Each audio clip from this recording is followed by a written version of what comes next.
देता नहीं है, और बदले में अगर कुछ देता भी है तो सिर्फ और सिर्फ दुख देता है। इसको कहा यह अधम है। क्यों अधम है? क्योंकि अभिमानी है। जो अभिमानी होता है वह अधम होता है, और जिसमें मान और अपमान दोनों नहीं होता है वो देवता होता है। तो जब जब इस संसार में ऐसे अधम दुराचारी बढ़ते हैं कि जब जब हो ही अधम अभिमान कि तब तब धरी प्रभु विविध शरीरा हरई कृपा निधि सजन पीरा। जब जब धर्म की हानि होती है, आसुरी संपत्ति बढ़ती है, तब तब भगवान प्रकट होते हैं। तो पृथ्वी पापों से त्राहि त्राहि करने लगी, क्योंकि इतना पाप बढ़ गया, इतना व्यभिचार, भ्रष्टाचार, अनाचार, दुराचार चारों तरफ जब सब इसी का बोलबाला हो गया। अब पृथ्वी ने देखा कि इससे ये पाप घटने के बजाय बढ़ता जा रहा है। तब व्याकुल होकर के गई, कहां पर गई? ब्रह्मा जी के पास में। वहां पुत्र हैं पृथ्वी के, और ब्रह्मा जी के पास जाकर के प्रार्थना किया पृथ्वी ने कि तुम्हारी सृष्टि में अब कोई भी ऐसा नहीं बचा है जो धर्म के रास्ते पे चले। चारों तरफ अधर्म का ही साम्राज्य हो गया है। तब ब्रह्मा विचार करने लगे, हाथ से निकल चुके हैं। जैसे किसी का बेटा हो, बेटी हो, परिवार हो, उसके हाथ से जब वो निकल जाए तो वापसी उसकी होती नहीं है। ठीक इसी तरह से उसको कंट्रोल कौन कर सकता है? अगर कोई उसको कंट्रोल और नियंत्रण में कर सकता है तो दो ही लोग उसको कर सकते हैं, या तो अनंत कर सकते हैं और या संत कर सकते हैं। संतों में वो सामर्थ्य है कि पापी को भी वो पुण्यात्मा बना सकते हैं, और भगवान में वो सामर्थ्य है कि पापी को, संत तो पापी का नाश नहीं करते हैं, संत तो उसके पाप का नाश करके उसकी बुद्धि को शुद्ध करते हैं, लेकिन भगवान तो पाप का नाश नहीं बल्कि पापी का ही नाश करके वो जगह खाली कराते हैं। भगवान से भी बड़े संत हैं, इसलिए क्योंकि भगवान तो पापी का संहार करके पाप खत्म करते हैं, जबकि संत तो सिर्फ और सिर्फ उसका पाप खत्म करके और तब उसको शुद्ध करते हैं। तो ऐसी स्थिति जब गई भूमि बिचारी गोतन धारी, गई निरंच के लोका, ब्रह्मा तब जाना मन अनुमाना, मोर कछु न बसाई, जा करते दासी सोय विनाशी, हमरे उतोर सहाई। जिसकी तू दासी है, जिसकी सेविका है, और जिसने हमको तुमको बनाया है, वही हमारी तुम्हारी मदद करने वाला है। तो ब्रह्मा सबको लेकर के और साथ में शिव जी को लेकर के एक जगह एकत्रित हुए, और वहां एकत्रित होकर के और कहा, पूछने लगे कि जो हमारा तुम्हारा मददगार है वो कहाँ मिलेगा? तो कोई बताता है कि पूर्व बैकुंठ जानी कह कोई, को कह बस पैनिधि प्रभु सोई। किसी ने कहा कि वो तो बैकुंठ में मिलेंगे। बैकुंठ का तात्पर्य होता है वैकुंठ बिना कुंठा के, जहां कभी भंग नहीं होती है, उसी का नाम बैकुंठ है। तो किसी ने कहा वहां मिलेंगे, और किसी ने कहा नहीं बस पैनिधि छवि सोई। किसी ने कहा वो क्षीर सागर में मिलेंगे।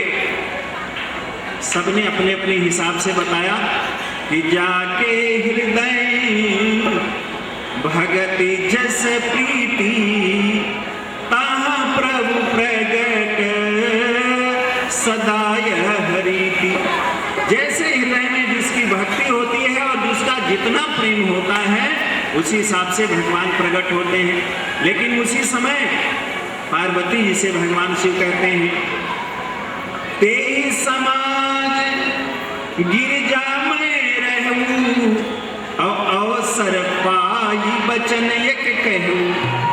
मैं जब मौका मिला, बोलना, उठना, बैठना, बोलना, यही 3 सबसे पहले महत्वपूर्ण है। संस्कारवान व्यक्ति की वाणी से पता लग जाता है कि ये कैसा संस्कार है। उसके उठने से, उसके बैठने से, उसके बोलने से, उसके उठने का ढंग, उसके बैठने का ढंग और उसके बोलने का ढंग। शंकर जी कहते हैं कि उस सभा में मैं भी था, लेकिन मैंने विनम्रता के साथ में सबसे अनुरोध किया कि अगर आप सबकी इजाजत हो तो मैं भी अपना विचार रखूं। सबने कहा बताइए। बोले भगवान को ढूंढने के लिए कहीं जाने की जरूरत नहीं है। तो कैसे मिलेंगे? बोले भाव में भर करके पुकारने की जरूरत है, क्योंकि कोई ऐसी जगह नहीं जहां भगवान नहीं हो।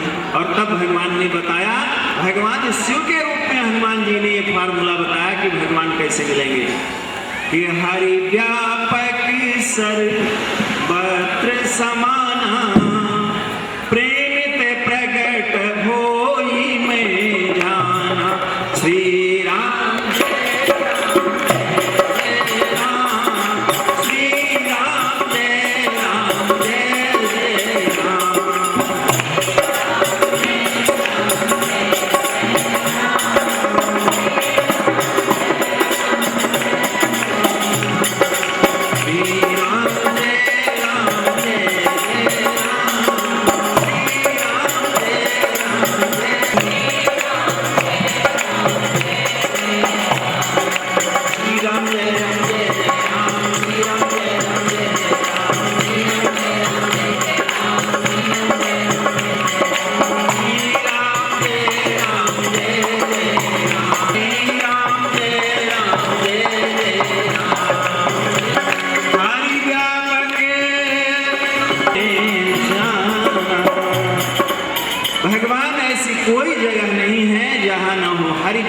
सर्वत्र समाना, समान प्रेम ते प्रगट होई में जाना। प्रेम से प्रकट होंगे ये मैं जानता हूं। और यही नहीं, उन्होंने कहा, भगवान शिव ने कहा, इस काल दिश विधि सहु भाई, कहु सो कहां जहां हरि नाही। ऐसा कोई देश नहीं है, ऐसा कोई काल नहीं है, यानी ऐसा कोई देश का मतलब हो गया कि यहाँ वहाँ जहाँ, ऐसी कोई जगह नहीं जहाँ भगवान ना हो। इस माने समस्त वस्तुओं में भगवान समान रूप से, ऐसा भी नहीं कि कहीं कम है कहीं ज्यादा है। तब बोले अग जग में सब रहित विरागी। भगवान इस जग में और इस जग से बाहर भी अग जग में सब रहित विरागी है। कैसे वो? बोले वह रागी नहीं है, विरागी है। रागी माने होता है जो अनुरक्त, लेकिन परमात्मा तो सदैव विरक्त रहता है। भगवान सदैव विरक्त है, कभी भी वो अनुरक्त नहीं होते, क्योंकि श्रुति वचन है ना, असंगो ही अयम पुरुषः। ये जो पुरुष है ये हमेशा असंग रहता है। तो ऐसी कोई जगह नहीं है जहां भगवान न हो। लेकिन वो प्रकट कैसे होंगे? प्रेम ते प्रभु प्रगटे जिम आगी। ऐसे भगवान है, दिखाई नहीं पड़ते, लेकिन प्रेम से प्रभु प्रकट होंगे। तो प्रेम क्या है? कैसा प्रेम किया जाए? बोले प्रेम तो प्रार्थना ही प्रेम। जब हृदय से, अंतःकरण से, मन से, बुद्धि से, चित्त से और हमारे रोम रोम से प्रभु के प्रति प्रार्थना होती है, वही प्रेम है। यही सच्चा प्रेम है। भगवान के भक्त और संत वह 1 घंटा 2 घंटा मिनट 10 मिनट नहीं, निरंतर भगवान की प्रार्थना में लगे रहते हैं। हमेशा श्रुति भगवती निरंतर प्रभु की प्रार्थना करती रहती है। ये संत ऋषि मुनि, ये जो नाम जप है, जो नाम जप निरंतर करता है, वो क्या है? प्रार्थना ही तो है। निरंतर जो यह कथा निरंतर सुनहि मान विश्वास, विश्वास करके जो ये कथा निरंतर सुनते हैं, ते नर भव तरह बिन प्रयास, बिना प्रयास के ही बहुत सागर से पार हो जाए। तो जो निरंतर करता रहता है, ऐसे ही वो निरंतर प्रार्थना करते रहते हैं। पर अभी तो प्रभु को प्रकट करना है, तो इसलिए सब लोग सामूहिक रूप से प्रार्थना करने लगे। और प्रार्थना में भगवान की स्तुति और उस स्तुति में भगवान के महिमा का बखान, भगवान के गुणों का बखान, भगवान में क्या क्या गुण हैं, भगवान कैसे हैं, ये सब वर्णन करते हुए प्रार्थना करने लगे। सब लोग मिलकर के प्रणत पाल भगवंता गोति जय हितकारी जय असुरारी सिंध सुता प्रिय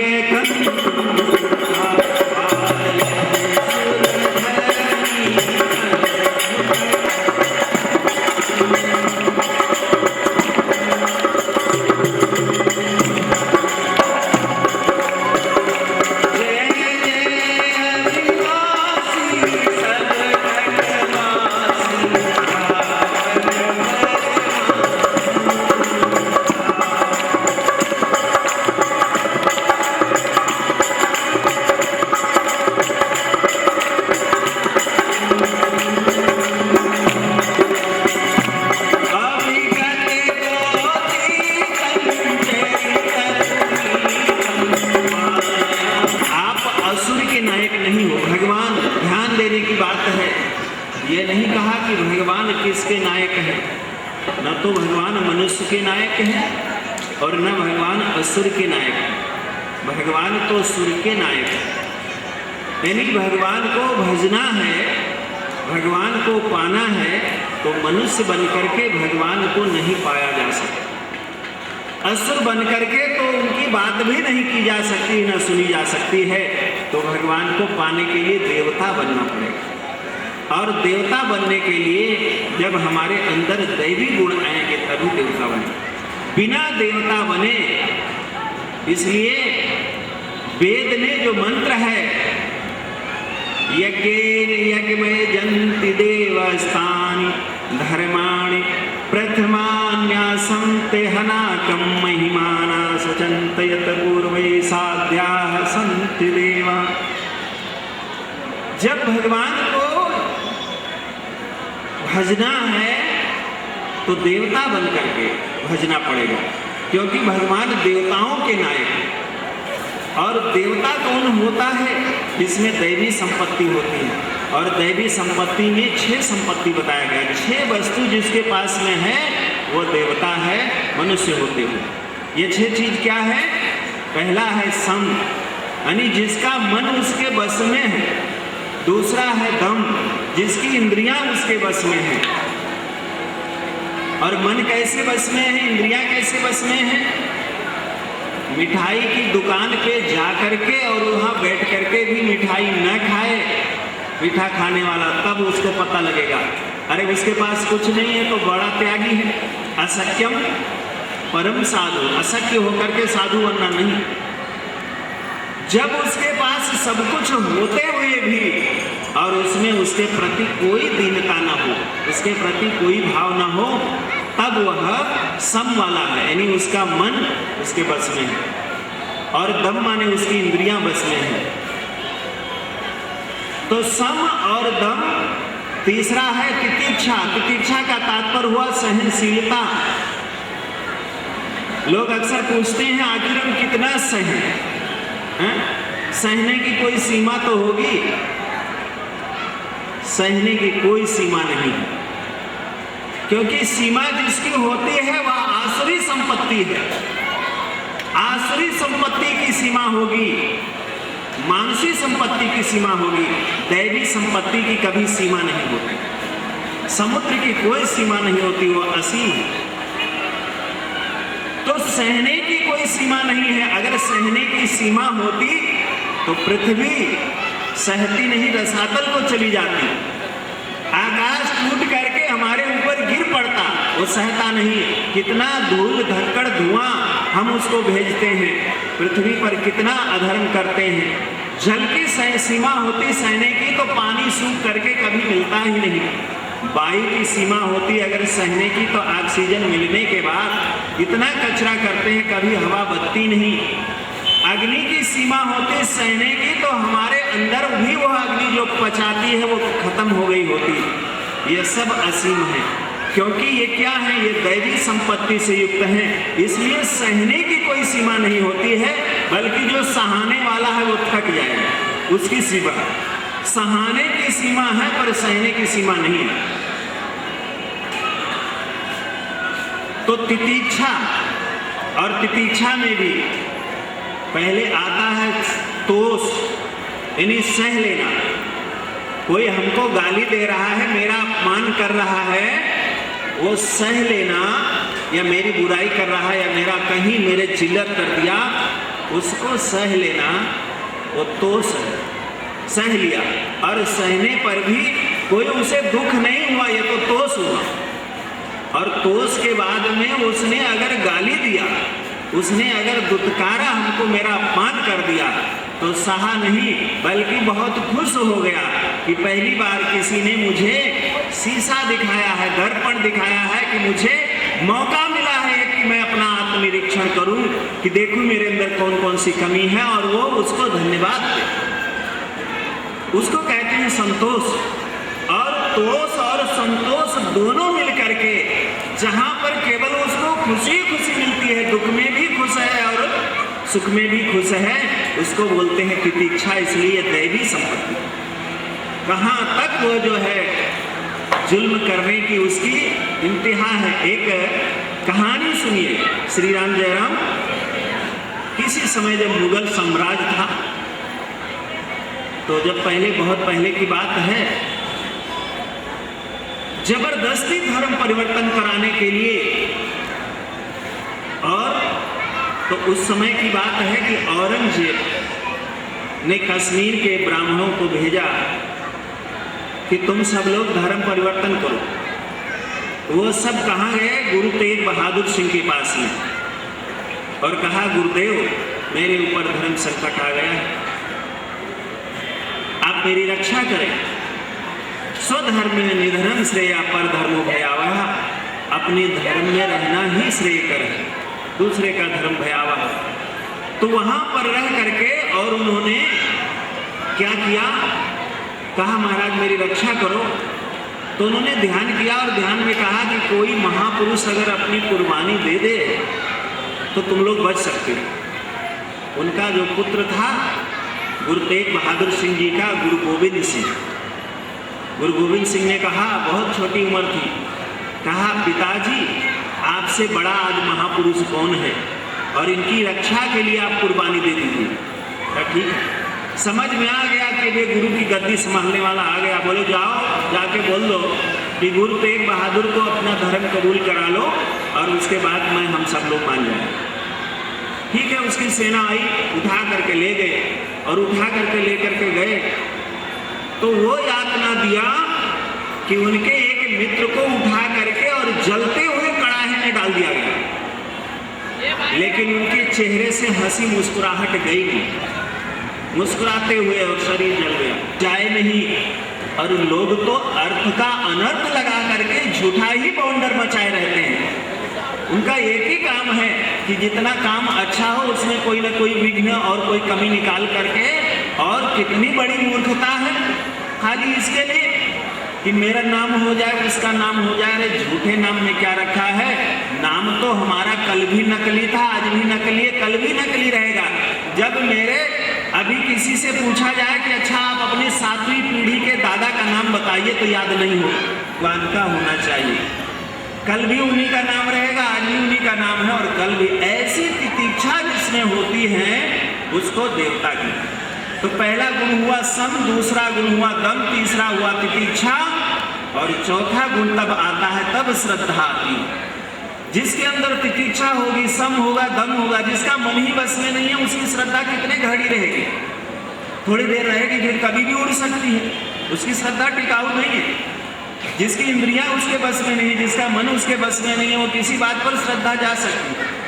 तो मन उसके बस में होगा, इंद्रियां उसके बस में होगी, और सहनशील होगा, तब चौथे नंबर पर दैवी संपत्ति में उसकी श्रद्धा नहीं टिकेगी। और तब जब श्रद्धा आएगी तो उसे उपरति और फिर उसका समाधान हो जाएगा।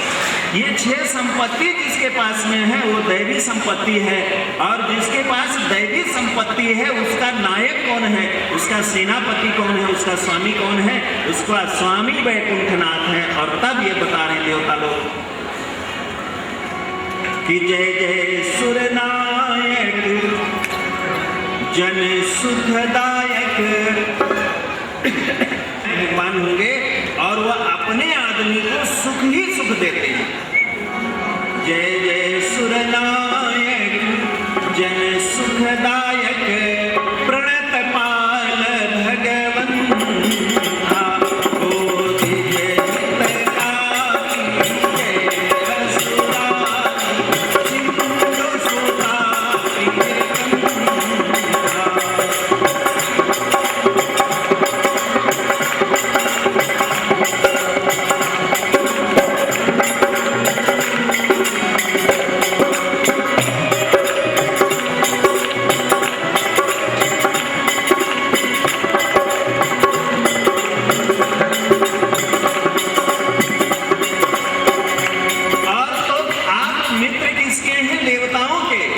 और शत्रु किसके हैं?